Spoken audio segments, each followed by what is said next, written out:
Welcome all to the weekly comic scoop. I am here to review my haul this week from New Comic Book Wednesday, January 19th. And I'm showing you guys over here the artwork of my symbiote box because I thought it would be a great way to start off first issue, which is the new Venom issue 4. It's a pretty cool issue. This series has been neat so far. I yeah, I've been really digging it. So this series is done by writer Ram V and artist Brian Hitch. And it's been pretty cool. It's a direct sequel or continuation from the Donny Cates run of Venom recently, ending with the King in Black story arc and Eddie Brock becoming the new god of symbiotes. So, just a little recap of issue 1 of this series. Eddie Brock is the new god of the symbiotes, and he uses his new powers to take a look into the future, and he gets a glimpse of his reign coming to an end.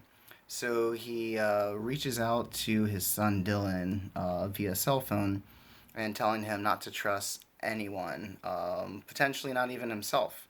Because currently, at that very moment, there's a physical Eddie Brock in the house trying to get Dylan to pack up and run away with him. So Dylan ends up going to this hotel that the Eddie on the phone is hiding out at, and right before Dylan gets to meet up with him, the special ops team comes by on a helicopter and blows up the motel. So Eddie Brock is presumably dead. The Venom symbiote comes to Dylan's aid. They bond together and run away. Then there's a kind of like a post-credit scene that Eddie Brock is awakened in this alien garden afterlife type place, and we come to meet the new character called Meridius, which the only thing I can take is potentially something of a symbiote Grim Reaper. This character promises to be with Eddie every step of the way in this new journey of his. Um, and so now we're gonna fast forward to issue 4, which I have right here. This was a really cool issue. It brings back the Life Foundation that originally appeared in the Venom series of Separation Anxiety. Life Foundation is also featured in the Venom movie too. Those of you who have been keeping up with those films.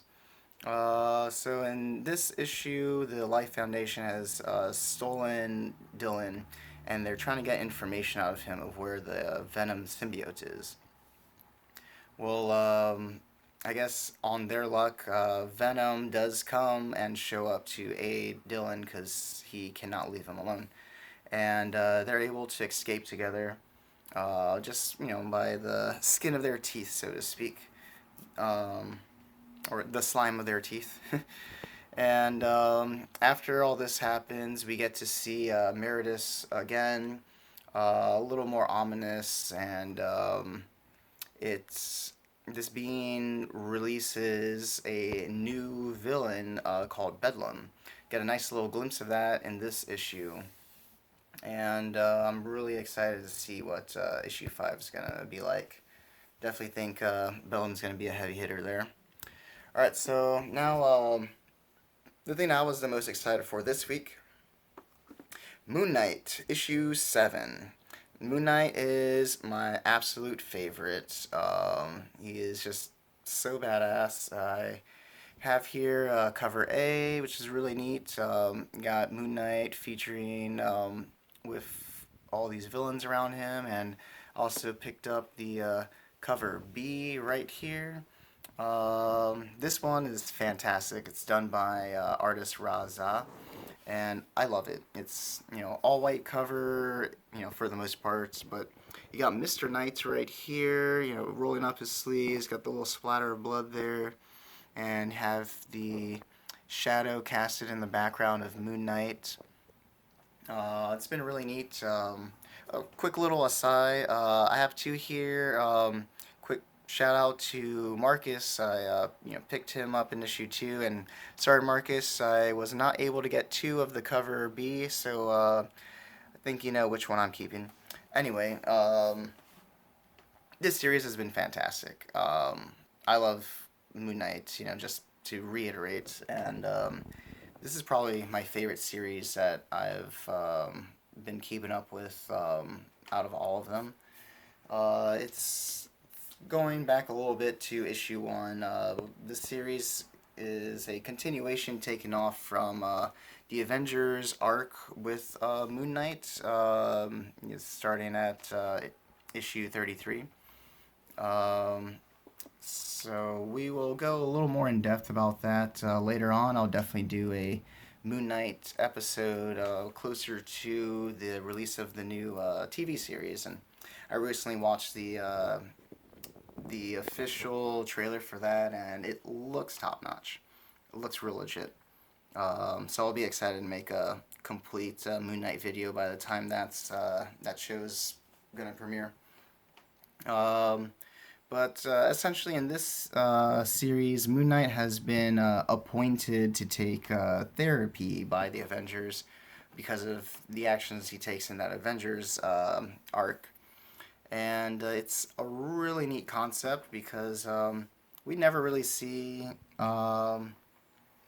heroes in therapy, and if any of you know Moon Knight at all, he definitely needs it.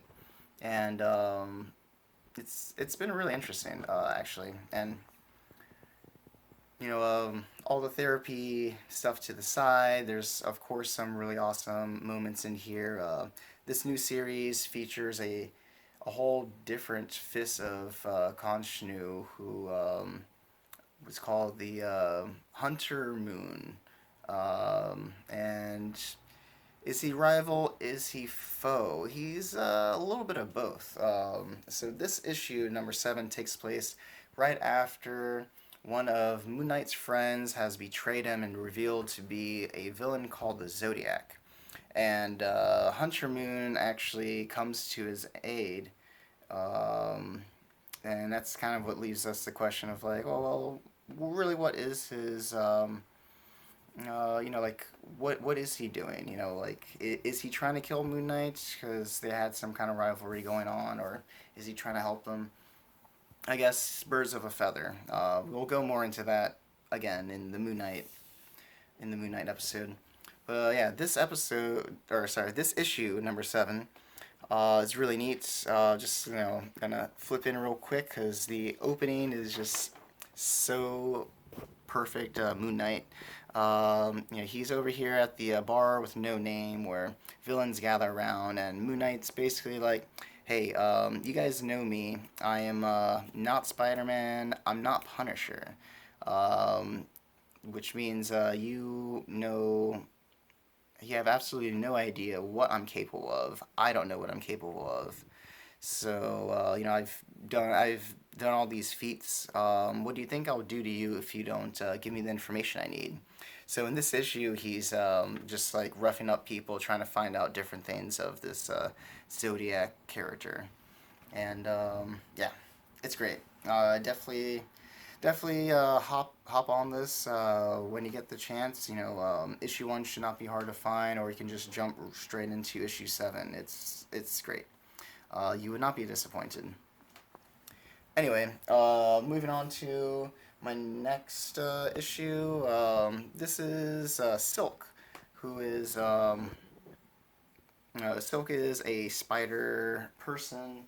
Um, the alter ego is Cindy Moon. Now, Cindy Moon, when she was a teenager, she was bitten by the exact same radioactive spider that had bit Peter Parker all those years ago. The classic story we all know and love. Well, Cindy Moon was bitten by that spider, and her family had hid her in this bunker because these beings were out looking for her. That's kind of where the character Malone comes into, and Anyway, she's, after the events of Spider Verse is really where she comes out into play. Now she's out into the world. So here's a new series that started this year's issue one. I got one of the variant covers. This one is done by artist Audrey Mock. Sorry if I mispronounced that last name. But yeah, just check it out. Really love the dimensions on here. The skyscraper in the sky there. Silk has a really cool costume. This issue was real fun. Kind of has some classic Spider-Man esque things in there. Cindy Moon works as a reporter for J. Jonah Jameson, of all people, and is trying to find ways of how to exploit or take advantage of the fact that she is Silk while the paper wants to get more stories on Silk. So Cindy Moon goes to investigate a museum robbery after hours, and that's where she comes across this villain. And there's no name given. It's no one who I'm aware of. It kind of looks like this samurai. But yeah, I'm excited to see where that will go, who this character is, and let's see what Silk is made of. Anyway, moving on to my next issue. Now, this is a big spotlight for this week's comics, the X Lives of Wolverine, or 10 Lives of Wolverine. I'm not really sure. I'm just going to say X for now. But this one's cool. So, real quick, this is my Peach Momoko cover of the week. I have another one in here, but this is our first one I'll show you. Uh, Peach Momoko is my most favorite cover artist. I collect everything that she gets, whether it's something I read or not. And so I got this one, and I read it as well. Um, it's a really cool story. Now, Wolverine is no stranger to traveling through time, and this this issue, is the first of an ongoing series that's going to come out weekly between X Lives of Wolverine and the X Deaths of Wolverine. Um, so we're starting off here with issue one. Professor Xavier sends Wolverine back in time using Jean Grey as his like anchor totem into the present day, quote unquote. And basically, Wolverine's task is to protect Charles Xavier. Goes all the way back in time to the day Xavier is born and protects that birth from having any kind of hitches while Omega Red is also traveling through time to destroy Xavier. It's not really clear how Omega Red's doing it, but of course Wolverine is flawless, and it ends up with Wolverine in a different time period. So I'm guessing that's what this series is going to be. He's going to jump through time, protecting Xavier or other important figures. It's really cool. Definitely check it out. The Marvel app, Marvel Unlimited, has a side series that's called The Lives of Wolverine, and I read issue one today. So far, there's just one at the moment, and it's kind of going parallel to this, but giving us more info on Wolverine. And that first issue goes with showing when Logan first started to show his mutant abilities, and I'm especially curious to see how that's gonna turn out because his past is very spotty. Next one on my list is my final Marvel pick of the week, and also another Peach Momoko cover. So this is Silver Surfer Rebirth. I love this cover. It features Silver Surfer almost in the style of Silver Surfer Black. If any of you had the chance to read that series, if not, definitely check it out. Best Silver Surfer series I've read. This one was really cool so far.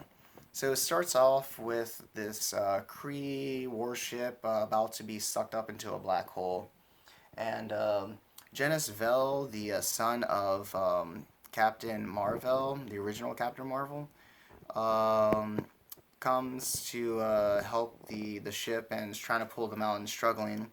And Silver Surfer comes out of nowhere and with ease just pulls the ship to safety. And the two go flying through the cosmos, talking about Genis's father, Marvel. And then suddenly, Genis Vell is gone, and Silver Surfer's flying around with Marvel. And the surfer's confused, like, you're supposed to be dead. Where are you? I was with your son. And Marvel asks, like, is there something wrong with you? Like, I don't have a son. So there's some kind of like time glitch that happens there, and I'm curious to see what might happen with this. All right, this next issue is Cloaked #2 by Dark Horse Comics.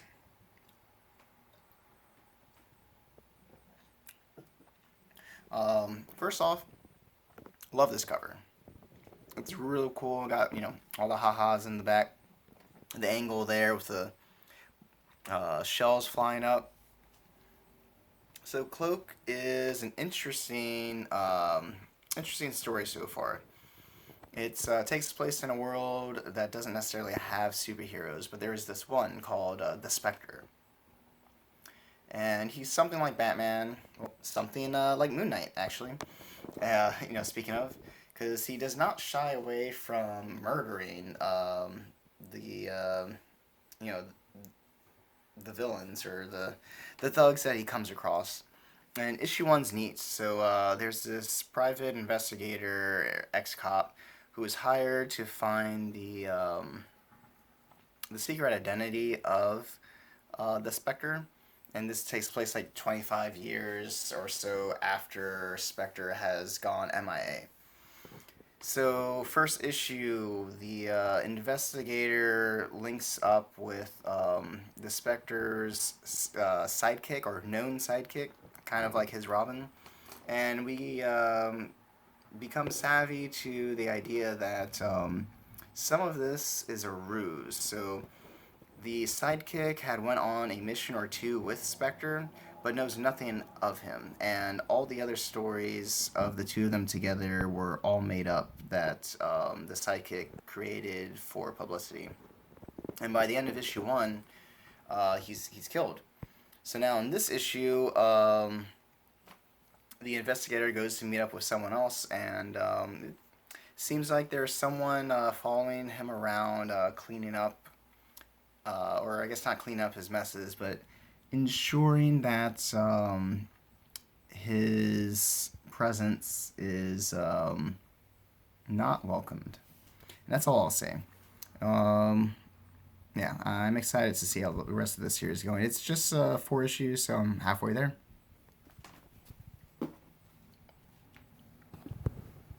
Now here's my AWA upshot of the week. AWA Upshot is a newer publishing company. Came out early 2020, actually just before the shutdown with the pandemic. I'll make a video separately, specifically for AWA. But this story is really cool. The Crimson Cage. It is basically a Macbeth meets modern day, and we change the players to be wrestlers.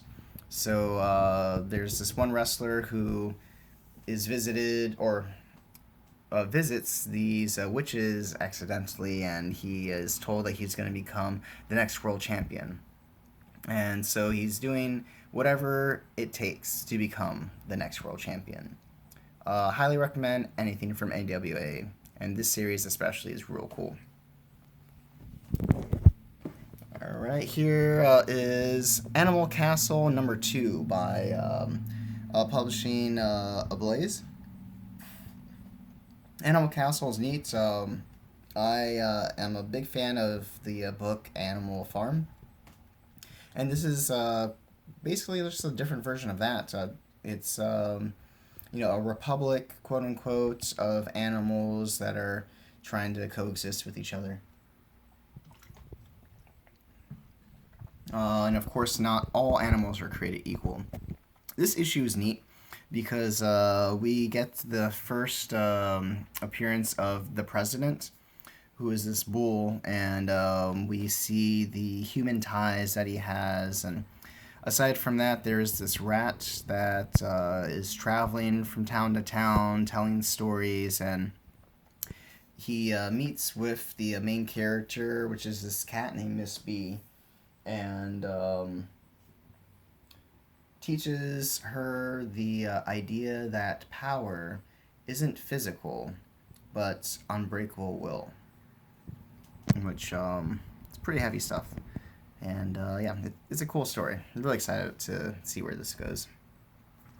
Well, those are all my single issues. My final review of this week will be Basilisk. It's first volume. I'm not reviewing the entire thing. I just picked up issue 1 a couple weeks ago, and I really loved it. And then this week I saw that the first volume came out, so I had to pick it up. Again, I've only read the first issue, and there's not too much I can really say about it. It's really great beginnings of a story. Like, it doesn't give you a whole lot there, but a lot of open questions, a lot of things that draw you in. And from what I know, there are these group of people who are supernatural or have some kind of otherworldly abilities, and yeah, that's really all I can say. There's just this person. The main character captures this lady who's in the front, and yeah, I'm really kind of like tongue tied with how to explain this. Um, I will of course read it through another time. We'll do a video on this because the art's great. This is by Image Comics. Image is fantastic. Everything they do is great. The art style is beautiful. I'll flip open to thing here. Not to give away too much, but yeah, just check out that art. Yeah, it's real nice. And the story is interesting. Like, the main character is out to get revenge for something, and I don't know how these other people tie into there. But yeah, that's it. That's the scoop of the week. Thanks for watching. Thanks for listening. I'll be back next week, hopefully closer to the holiest of holies, New Comic Book Wednesday. Y'all take care and keep on reading.